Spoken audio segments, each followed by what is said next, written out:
Bon, merci de m'avoir invité à nouveau cette année pour parler de thèmes liés à l'écologie et à l'environnement, qui est une suite logique de ce qu'on a abordé l'année dernière. Alors, en voyant l'agenda de la journée, le programme de la journée, j'ai pu craindre que les sujets étaient un peu divers et pas très reliés entre eux. En fait, quand on voit les deux premiers thèmes, le numérique et puis la loi travail, on voit bien qu'on tourne autour de sujets que j'aborde dans mon exposé, c'est-à-dire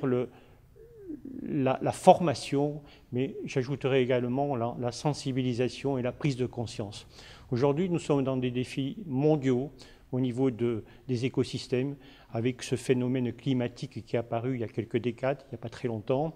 et qui est générique de tout ce qui se passe et qui doit se passer dans l'environnement. En fait, on parle de gros investissements dans tel et tel secteur, dans la production d'énergie, dans l'eau, dans l'agriculture, dans les transports, mais on s'aperçoit que les actions les plus rentables, et je le développe dans ma présentation, sont dans ce domaine de la formation, de la prise de conscience et de la sensibilisation au sens général du terme. Aujourd'hui, des pays sont, pour limiter leurs émissions à gaz à effet de serre, sont totalement dépendants de la conduite des véhicules, par exemple. S'il s'agit avec des progressions de 5 à 10% des parcs automobiles, si on n'apprend pas aux conducteurs non professionnels, aux professionnels à conduire, c'est tout simple que ça, on n'aura pas les objectifs et ce n'est pas la peine